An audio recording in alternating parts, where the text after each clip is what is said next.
Welcome back बच्चों।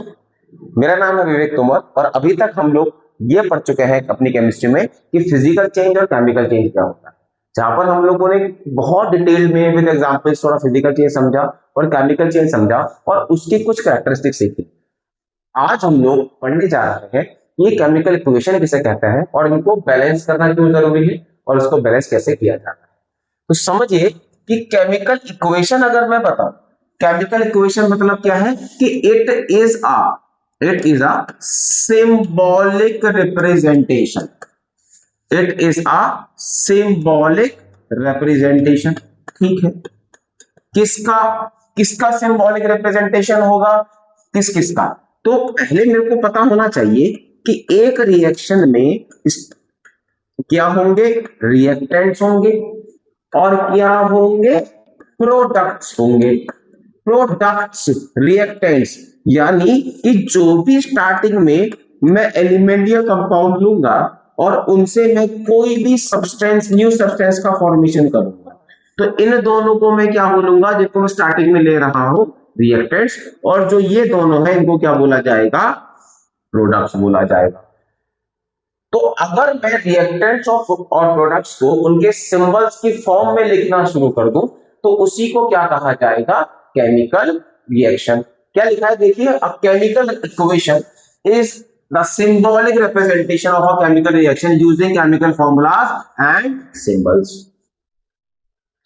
आगे चलो, क्या लिखा हुआ है कि इट, पहले हमको वर्ड इक्वेशन पता होनी चाहिए। Example, if hydrogen reacts with water, it forms, water ने ऑक्सीजन, it forms water। मतलब अगर हाइड्रोजन ऑक्सीजन से रिएक्ट करेगी तो क्या बना लेगी, वाटर बना लेगी। जब मैं इनको शब्दों के अनुसार लिख रहा हूं तो उसको क्या बोल रहा हूं, वर्ड इक्वेशन। और जब मैंने उनको सिंबल की फॉर्म में लिख दिया तो वो क्या बन गई, केमिकल इक्वेशन। केमिकल, बट ये केमिकल इक्वेशन कैसी है, अभी स्केलेटन। स्केलेटन मतलब बेसिक है, अभी मैंने इसको बैलेंस नहीं किया। तो ये तो पता करो कि बैलेंस करना जरूरी क्यों है। जरूरी, आप ये समझो कि अगर मुझको इधर हाइड्रोजन के कितने मॉलिक्यूल्स मिले हैं, दो, इधर ऑक्सीजन के कितने हैं, दो। अगर मैं रिएक्टेंट साइड से प्रोडक्ट साइड को कंपेयर करूं तो यहां पर भी हाइड्रोजन के कितने मॉलिक्यूल्स हैं, दो, और यहां पर लेकिन ऑक्सीजन का कितना मॉलिक्यूल है।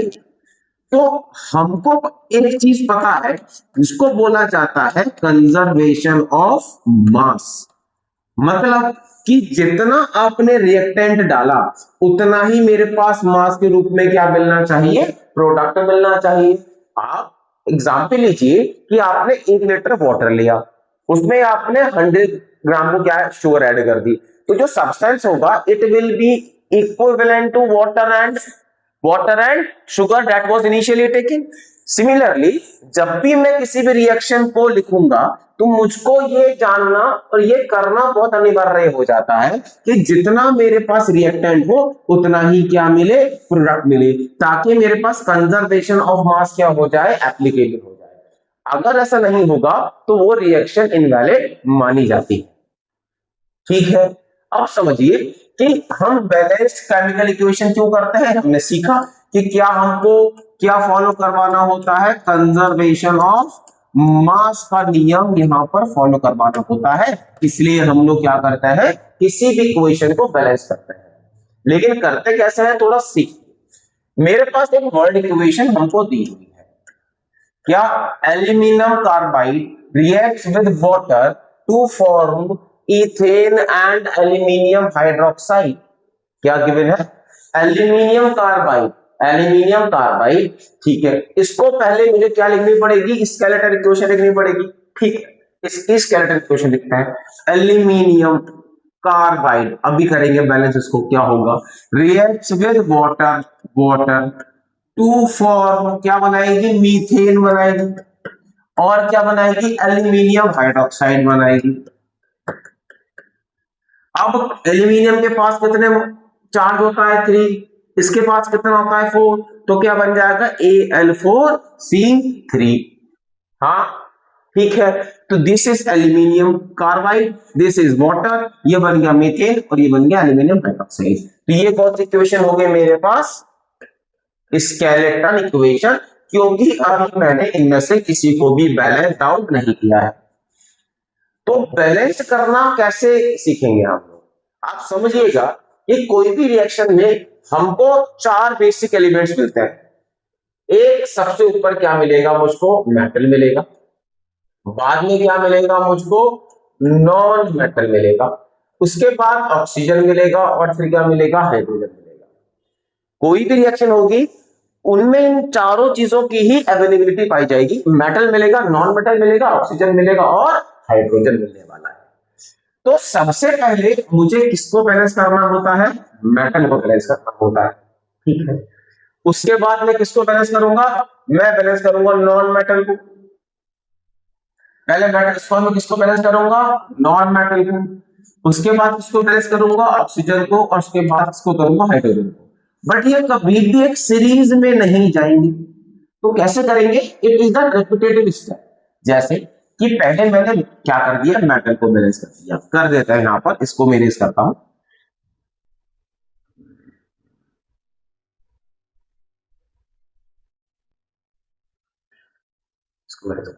ठीक है, चलो अब मेरे पास एल्यूमिनियम कितने हैं 4, इधर कितने हैं 1, तो मैंने इधर 4 ऐड कर दिया।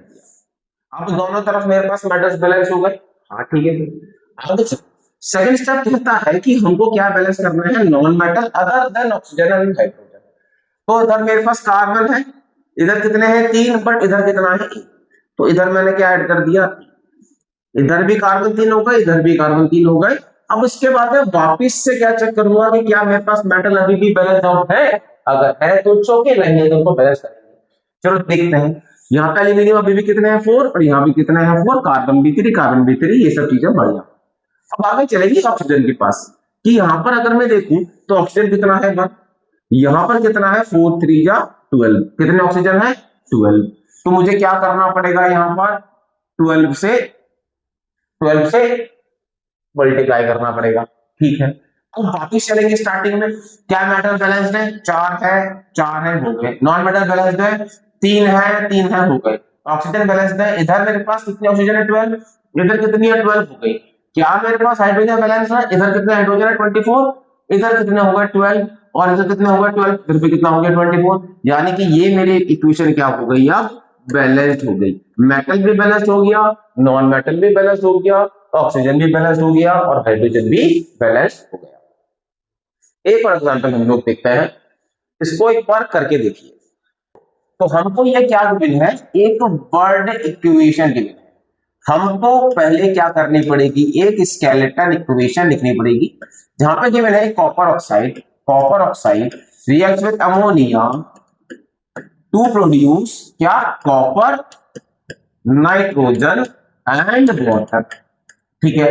ये मैंने क्या लिख दी, स्केलेटन इक्वेशन लिख दी। हमको क्या करने के लिए कहा गया, इसको बैलेंस करने के लिए कहा गया। तो बैलेंस्ड में सबसे पहले मैंने बताया था आपको मेटल्स को बैलेंस करना है। इधर कॉपर कितना है 1, ठीक है, इधर कॉपर कितना है 1, ठीक। नेक्स्ट में मैं नॉन मेटल को बैलेंस करूंगा other than oxygen and hydrogen. इधर नाइट्रोजन 1 है, इधर नाइट्रोजन 2 है, तो मैंने यहाँ 2 से मल्टीप्लाई करा, और जैसे ही मैंने चेंज करा मैं वापस से पहले स्टेप पे जाऊंगा कि क्या मेटल्स में कोई चेंज तो नहीं आया, और यहाँ पर कोई चेंज नहीं आया है, तो हम लोग आगे स्टेप पे बढ़ जाएंगे, जहां पर हम लोग थर्ड स्टेप में किसको बैलेंस करेंगे, ऑक्सीजन को बैलेंस करेंगे। यहाँ पर देखिए ऑक्सीजन कितना है 1, यहाँ पर भी कितना है, यानी ऑक्सीजन ऑलरेडी बैलेंस्ड है। नेक्स्ट स्टेप हमारा क्या था, फिर से हाइड्रोजन को बैलेंस करना। हाइड्रोजन देखिए इधर कितने हो गए 6, बट इधर कितने हैं 2, तो यहाँ पर किससे मल्टीप्लाई करा 3 से। तो जैसे ही मैंने यहाँ पर चेंज करा, मैं वापस कहाँ गया, स्टेप नंबर 1 पे मेटल को चेक कर रहे, यहाँ पर एक मेटल है, यहाँ पर एक मेटल है, डन। नॉन मेटल को चेक करेंगे, 2 नाइट्रोजन है, डन। ऑक्सीजन को चेक करेंगे, 1 ऑक्सीजन है, 3 ऑक्सीजन, यानी अब मुझको यहाँ पर ऑक्सीजन को बैलेंस करना है। तो जैसे ही मैंने इसके अंदर चेंज किया, तो मैं वापस से कहाँ चला गया, फर्स्ट स्टेप, ठीक है। अब देखिए इधर कितने हैं मेटल 3, इधर भी क्या कर देंगे, फिर 3 से मल्टीप्लाई कर देंगे। नॉन मेटल दो नाइट्रोजन बैलेंस, ऑक्सीजन 3, इधर भी 3 बैलेंस, हाइड्रोजन 6, यहाँ भी 6 बैलेंस। तो अब ये इक्वेशन किसमें कन्वर्ट हो गई? बैलेंस्ड केमिकल इक्वेशन में। ठीक है, चलो आगे चलते हैं। नेक्स्ट है मेरे पास barium chloride. Barium chloride reacts with aluminum sulfate, aluminum sulfate, aluminum sulfate to produce barium sulfate, barium sulfate and aluminum chloride, and aluminum chloride। Okay sir, okay. ये क्या हो गई मेरे पास? इसकी स्केलेटन इक्वेशन हो गई। मुझको किसमें कन्वर्ट करना है इसको? Balanced chemical equation. तो सबसे पहले आपने बताया तो था, मैं क्या करूंगा? मेटल्स को बैलेंस करूंगा। इधर बेरियम 1 है, इधर बेरियम 1 है, डन। एल्यूमिनियम 2 है, इधर 1 है, तो मैंने यहां पर क्या करा? इसकी 2 से मल्टीप्लाई कर दी। मैंने यहां पर क्या करा? इसकी 2 से मल्टीप्लाई कर दी, एल्यूमिनियम बैलेंस हो गया। फिर मैं क्या करूंगा? नॉन मेटल को बैलेंस करूंगा। नॉन मेटल में क्लोरीन यहां पे कितने हैं? 2। क्लोरीन यहां पे कितने हैं? 6। तो मैं यहां पे क्या कर दूंगा? 3 से मल्टीप्लाई कर दूंगा, तो इधर भी क्लोरीन बैलेंस हो गया। हाँ ठीक है। और अब मैं सल्फर को बैलेंस करूंगा। सल्फर को नहीं, जैसे ही मैंने चेंज करा क्या होगा? फर्स्ट स्टेप रिपीट होगा। बेरियम कितने हैं? 3। यहां पे कितना रह गया? 1। तो यहां पे मैंने 3 से मल्टीप्लाई कर दिया। अब बेरियम बैलेंस हो गया, एल्यूमिनियम भी बैलेंस हो गया, क्लोरीन। नेक्स्ट मेटल क्या है मेरे पास? सल्फर। सल्फर कितने हैं यहाँ पर? कितने हैं? 3। यहाँ भी कितने हैं? 3। अगला क्या होगा मेरे पास? ऑक्सीजन। देखेंगे इधर कितने हैं ऑक्सीजन? 12 ऑक्सीजन। इधर भी कितने हो गए? 12 ऑक्सीजन, बैलेंस्ड। और लास्ट स्टेप क्या होता है मेरे पास? हाइड्रोजन। हाइड्रोजन देखूंगा अगर मैं, तो मेरे पास है ही नहीं। यानी अब ये इक्वेशन क्या हो गई है? बैलेंस्ड इक्वेशन हो चुकी है। ठीक है, आगे चलते हैं। एक प्रीवियस ईयर का क्वेश्चन देखते हैं। क्या लिखा है कि कुछ सल्फ्यूरिक एसिड में हमको क्या मिलाया गया? सोडियम हाइड्रोक्साइड मिलाया गया। ठीक है, उसके लिए आपको एक बैलेंस केमिकल इक्वेशन लिखनी है। देखिए सल्फ्यूरिक एसिड में क्या मिलाया गया? सोडियम हाइड्रोक्साइड मिलाया गया। तो रिएक्शन हुई Na2SO4 और साथ में क्या मिल गया? वाटर मिल गया। ये मेरे पास केमिकल इक्वेशन हो गई। बैलेंस करेंगे। सबसे पहले किसको बैलेंस करेंगे? मेटल्स को बैलेंस करेंगे। यहाँ सोडियम 1, यहाँ सोडियम 2, यहाँ पे मैंने किससे मल्टीप्लाई कर दी? 2 से मल्टीप्लाई कर दी। सोडियम बैलेंस हो गया। फिर करेंगे नॉन मेटल्स को, other than oxygen and hydrogen. इधर ऑक्सीजन देखिए, इधर है मेरे पास 4 और 2 6, इधर कितना? 4 और 1 5, तो मैंने यहाँ 2 से मल्टीप्लाई करा। हाँ नहीं, नहीं, क्या करेंगे?